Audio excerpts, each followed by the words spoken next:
Now, going over to the culture part of the podcast, you have Bud Light having more tweets, and the birds precipitously, unfortunately, they died. They just fell down, and they twitched for a little bit, and they didn't not get back up. Now, it looks like their first tweet a couple days ago there was two. One was someone holding a can on a deck, and one was just a word tweet, which I can't help but notice with advertisements, word tweets usually aren't as effective. That's where a company will just tweet a specific words, as that might sound, as opposed to a video or a visual. Twitter's very good for chat tweets for, I think, people and individuals, because they're more cohesive conversations. For businesses, it's a little less effective because, again, they don't have a lot of time to go after every single comment.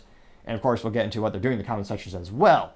But nevertheless, they just did, their first tweet was, "Mood equals football is back this week," which that's not really a mood. That's a fact of a schedule. That's a schedule of the week. But I digress. Their lack of knowledge is not new to the situation. Now, in terms of the coverage that tweet got, it got 134,000 views. And again, all these metrics are equal, taking about 12 hours precisely after they were tweeted. And the original tweet saying mood equals football is back this week, it got 134,000 views and 438 likes. Which, again, I know public schools are out-of-time low for math scores, so we'll do a little math today, do a little bit of calculations. That is 0.32% of people who saw the post liked it, or hearted it, whatever term you like to use for clicking that heart button. It might turn to an X with all the different branding they're going around with, but nevertheless. Now, in terms of the responses that had the most positive outlook, the top one was simply a 6-pack of Yingling beer, which is a great family-owned brewery, still owned in the oldest brewery in the United States, which is a business achievement in and of itself. And that got 5,295 views and 329 likes. So that's a 6.21% ratio of people who saw it versus they liked it. And 6.21 is, again, I know math can be challenging. Let's just say it is infinitely higher than 0.32%. So needless to say, Yingling continues to be the winner from this cultural perspective and sales perspective as well, as their sales week after week, or week over week, are about 25% greater than the same comparable week last year. But I digress. The second most popular tweet against Twitter for that mood statement was the poll, which these polls are highly entertaining. And that poll was just simply asking, would you rather have football with a Bud Light or a non-Anheuser-Busch InBev property?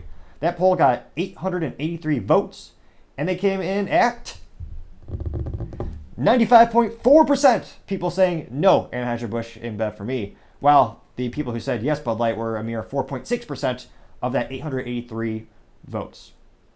Now, granted, it is important to always know your sample size.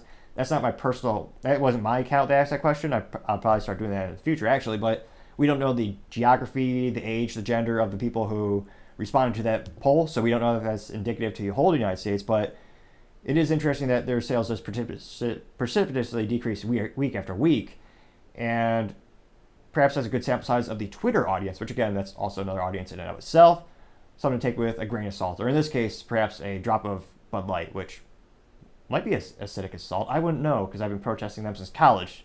Granted, I'm more of a spirits man myself, but that's for when the time and occasion calls. Now, the second tweet that immediately got ratioed from Bud Light, that was simply a man holding a Bud Light can, and you're just holding it, and you're just standing on a deck, which I guess is kind of entertaining. It was, of course, ratioed in minutes, but it doesn't compel me to purchase the product, and it really doesn't show you the taste or the quality of the product. I mean, perhaps a better commercial would be having someone stand on a case of Bud Light, so that you could, or holding a door open, so you'd advertise it as having multi-uses, because it could be a door holder, thereby giving you more reasons to buy it, I guess. I'm trying to think of why you would buy Bud Light now, but I'll digress. I'm not in the marketing department, thankfully. And that tweet of them just holding a can of beer on the deck, that got 156,000 views, but only 621 likes. That is 0.039% of people liked it.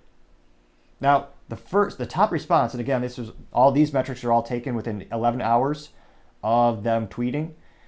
Now, I checked this morning, or a little while ago, and unfortunately that they censored this already. But what used to be the top response to that, which ratioed them again, It was the meme, and if you're watching this as a clip on the YouTube, I'll actually have that meme as the thumbnail.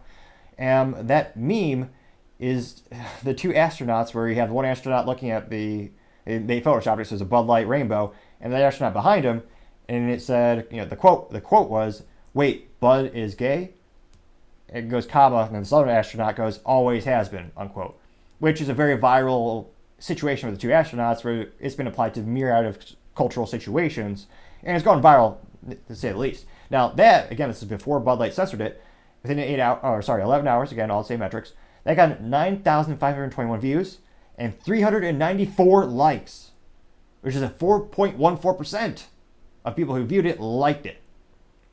Infinitely more than 0.039, which, again, is an astronomically low. That's almost as bad. Well, no, it is technically better than the odds of winning the lottery. I guess relative to that only, does it sound like a good tweet.